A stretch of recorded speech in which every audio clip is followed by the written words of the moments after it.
अस्सलाम वालेकुम जी। उम्मीद है आप सब खैरियत से होंगे। वीडियो टाइटल आपने पढ़ ही लिया होगा कि do not quote without drawings, यानी कंस्ट्रक्शन के रेट्स को अगर मैं उर्दू में बात करूं तो कि कंस्ट्रक्शन के रेट्स को किसी भी तरीके की कंस्ट्रक्शन हो सकती है, घर की, कमर्शियल बिल्डिंग की, प्लाजे की, फिनिशिंग की, टाइल लगाने की, मार्बल लगाने की, पेंट करने की, कि डू नॉट कोट, कि आप कोट ना करें, कोटेशन ना दें विदाउट कंप्लीट ड्राइंग्स, मुकम्मल ड्राइंग्स की गैर मौजूदगी में आप कोटेशन ना दें। ये वीडियो क्लाइंट्स भी, कस्टमर्स भी इससे फ़ायदा उठा सकते हैं। मैंने एक और वीडियो इसी टॉपिक के मतलब बनाई थी कि वाई ड्राइंग्स आर नेसेसरी, कि ड्राइंग्स क्यों ज़रूरी होती हैं ना। तो उसी का ये पार्ट 2 है कि डू नॉट कोट, और ये ख़ास तौर पे डायरेक्टेड है टूवर्ड्स टूवर्ड्स कॉन्ट्रैक्टर्स। कॉन्ट्रैक्टर्स के लिए ये वीडियोज़ है, वेंडर्स के लिए ये वीडियोज़ हैं कि do not quote without drawings.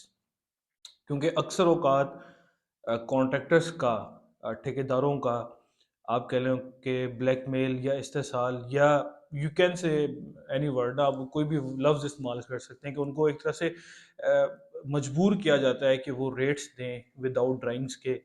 फिर उनको काम अवार्ड कर दिया जाता है और उसके बाद वो काम लेकर फंस जाते हैं।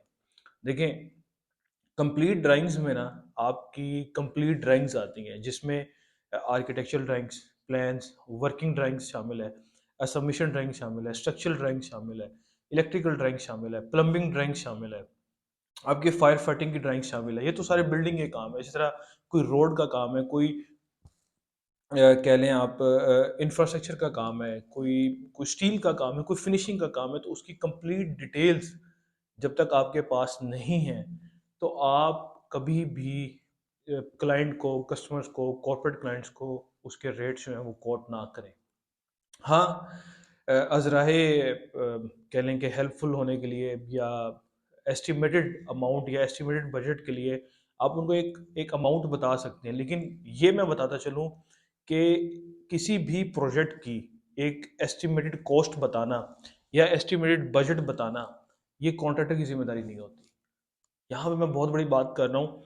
हमारे जो घरों की मार्केट है, जिसमें घरों के ठेकेदार होते हैं, कमर्शियल ठेकेदार होते हैं, तो उनको मैं ये बात बताता चलूँ कि जो एस्टिमेशन है कि आपकी बिल्डिंग कितने में तामीर होगी, ये कंसल्टेंट की ज़िम्मेदारी है। कंसल्टेंट कौन होते हैं? हमारे केस में आर्किटेक्ट होते हैं।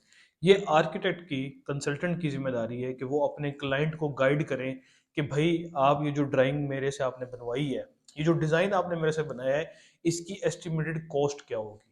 एस्टिमेटेड कॉस्ट देना भी कॉन्ट्रैक्टर की ज़िम्मेदारी में नहीं आता, और ये सिर्फ़ घरों में होता है। जो बड़े प्रोजेक्ट्स हैं, उनमें ऐसा कोई चक्कर नहीं है। ना ये होता है कि कॉन्ट्रैक्टर ने ही क्वांटिटीज़ निकाल के देनी है, कॉन्ट्रैक्टर ही ईंटें बता रहा होता है, कॉन्ट्रैक्टर ही रेत, बजरी, सरिये की क्वांटिटीज़ बता रहा होता है। ऐसा ना सिर्फ़ घरों में होता है। ये घरों में ना आवे का आवा हमारा बिगड़ा हुआ है। ठीक है? जैसे ही प्रोडक्ट्स की कह लें कि वर्थ बढ़ती है, आप ये कह लें कि प्रोजेक्ट्स थोड़े से हायर एंड पे जाते हैं, कॉर्पोरेट सेक्टर के आते हैं, गवर्नमेंट सेक्टर के आते हैं, नेशनल लेवल के आते हैं, तो उसमें बाकायदा बीओक्यू प्रिपेयर किया जाता है। और वो बीओक्यू, मज़े की बात है कि वो भी कॉन्ट्रैक्टर नहीं बनाता, वो कंसल्टेंट ने बना के देना होता है। वो जो भी आपका आर्किटेक्ट है, या जो भी सुपरविजन कंसल्टेंट्स हैं, या जो भी कंसल्टेंट है आपका, उसने आपको वो मुकम्मल बीओक्यू बना के देना है। और कॉन्ट्रैक्टर ने सिर्फ उसके अगेंस्ट जो है ना वो रेट्स देने होते हैं। हमारे घरों की मार्केट में क्या होता है कि ईंटें भी ठेकेदार बता रहा है, रेत भी ठेकेदार बता रहा है, क्वांटिटीज भी ठेकेदार बता रहा है। ठीक है, फिर जो प्रोजेक्ट की एक एस्टिमेशन है, मतलब अभी ड्राइंग्स नहीं बनी है, एक क्लाइंट ने आपको कॉल करके पूछा, जी मैंने कराल का घर बनाना है फेज 7 में, फेज 8 में, बैरिया टाउन में, डीएचए में, तो उसके जो एस्टिमेटेड कॉस्ट है वो भी कॉन्ट्रैक्टर बता रहा होता है। भाई ये सारे जो काम हैं, ये आर्किटेक्ट के या कंसल्टेंट के करने वाले हैं। कॉन्ट्रैक्टर्स को चाहिए कि विदाउट ड्राइंग्स कभी भी किसी को रेट कोट ना करें, और अगर रेट कोट भी करने हैं तो एक एस्टिमेटेड अमाउंट उनको बस कन्वे कर दें, दैट्स इट। और हमेशा क्लाइंट से बीओक्यू का तकाजा करें, हमेशा क्लाइंट्स से। ठीक है, अगर आपको कोई भी क्लाइंट अप्रोच करता है, या कोई भी आर्किटेक्ट आपको अप्रोच करता है for any kind of work, तो demand B O Q, bill of quantities कि आपकी रेत कितनी लगनी है, बजरी कितनी क्यूबिक फुट है, आपकी ब्रिक वर्क कितना क्यूबिक फुट है, आपके स्टील कितने टनेज है, आपका प्लम्बिंग वर्क कितना है, आपका इलेक्ट्रिकल वर्क कितना है, आपकी एक्सकेवेशन कितनी है। ये सारी डिमांड, ये सारी क्वांटिटीज की जो डिमांड है, ये आप अपने क्लाइंट से या आर्किटेक्ट से करें। और जब आपके पास ड्राइंग्स मुकम्मल आ जाएं और बीओक्यू आपके पास आ जाए, तो उसको मुकम्मल स्टडी करें, उसकी एक एक एक्सपेक्ट को गौर से देखें और उसके अकॉर्डिंगली आप रेट पुट अप करें। होता क्या है हमारे यहाँ पाकिस्तान में कि आप ये कह लें कि रेट्स कोड कर देते हो विदाउट ड्राइंग्स, और जब काम स्टार्ट करते हैं तो फिर कॉन्फ्लिक्ट अराइज होते हैं। ठीक है, ये बात मैं क्लाइंट्स को करूंगा कि कॉन्ट्रैक्टर जो होते हैं, कई कॉन्ट्रैक्टर, कई ठेकेदार काम देने की गर्ज से जो है ना, वो विदाउट ड्राइंग्स ड्राइंग्स देखे हुए आपको रेट दे देते हैं, और अमूमी तौर पे, आम तौर पे 90-95% वो रेट कम होते हैं, अंडर रेट जो है ना वो आपको कोड कर देते हैं, और आप लालच में आके उनको काम दे बैठते हैं। और जैसे ही आप उनको काम देते हैं, तो उसके बाद जो एक सिनेरियो डेवलप होता है, एक एक एक चाल चलती है, एक काम चलता है, तो उसमें आपको लग पता जाता है कि रेट्स कम होने की वजह से ना आपका काम डिले होता है। कॉन्ट्रैक्टर कभी भी टाइम पे काम नहीं कंप्लीट कर पाता। हमारे साथ भी कई दफ़ा इस तरह होता है कि हमने एक दो जगह पे गलती की थी, ये आज से कई सालों पहली बात है। तो फिर हमारे लिए काम मुकम्मल करना है एज अ कॉन्ट्रैक्टर, या किसी भी कॉन्ट्रैक्टर के लिए कम रेट्स के अंदर विदाउट एनी प्रॉफिट और लॉस में जाके मुकम्मल करना, टाइम से मुकम्मल करना, वो पॉसिबल नहीं रहता। तो मेरी यही रिक्वेस्ट है क्लाइंट से भी, आर्किटेक्ट से भी और कॉन्ट्रैक्टर से भी, कि भाई आप मुकम्मल ड्राइंग्स बनाएं, क्लाइंट को जो है ना राइटली गाइड करें, किस किस का क्या क्या रोल है, वो क्लाइंट को राइटली जो है वो गाइड किया जाए, उसको उसको समझाया जाए। और जो रेट्स हैं, कॉन्ट्रैक्टर्स को चाहिए कि विदाउट ड्राइंग्स कभी भी रेट ना दें। आप अंडर कोट भी कर सकते हैं, आप ओवर कोट भी कर सकते हैं। ठीक है, और जो भी आपसे रेट मांगता है उसको गाइड करें कि भाई अ, ये चीज़ें हमें कंप्लीट ड्राइंग्स, साइट विजिट जो है वो प्रोवाइड किए जाएँ, और बाकायदा मीटिंग्स रखी जाएँ, बाकायदा इस पर डिस्कशन हो, ड्राइंग्स के ऊपर डिस्कशन हो, क्योंकि जब आप एग्जीक्यूशन पे एक दफ़ा चले जाते हैं, तो फिर आपके लिए चीज़ों को चेंज करना, चीज़ों को मोल्ड करना थोड़ा सा मुश्किल हो जाता है। अगेन ये वीडियो एक डिस्कशन थी, एक मेरा पॉइंट ऑफ व्यू था जो मैं आप सब तक पहुंचाना पहुंचाना चाहता था, खासतौर पे कॉन्ट्रैक्टर्स को, ठेकेदार को, कि भाई आप जब तक आपके पास ड्राइंग्स नहीं है, आपके पास बीओक्यू नहीं है, आप तकाजा करें उस चीज़ का।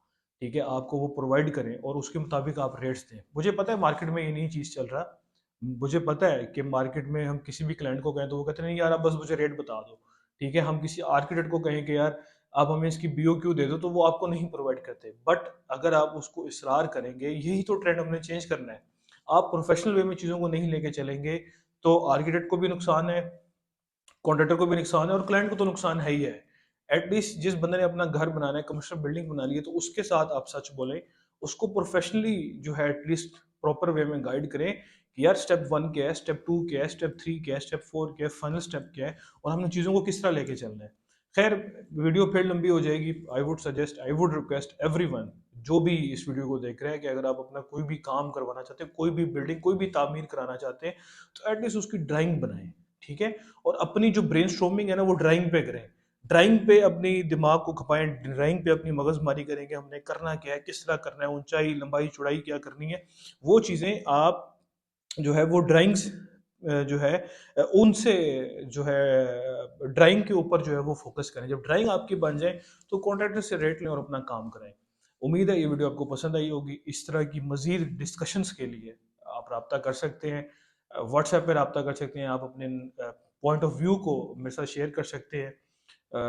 ऊंच नीच हो सकती है, मेरे से भी गलत बयानी भी हो सकती है, हो सकता है मेरी नॉलेज इतनी ना हो, मेरा स्कोप ऑफ वर्क या मेरी सोच इतनी ना हो, तो आप मुझे गाइड कर सकते हैं, आप मुझे व्हाट्सएप कर सकते हैं। तो इंशाल्लाह मैं चीज़ों को पॉजिटिव लूँगा और आइंदा आने वाली वीडियोज़ में उसको एंटरटेन करूँगा। बहुत शुक्रिया आपकी वीडियो देखने का। अल्लाह हाफिज़।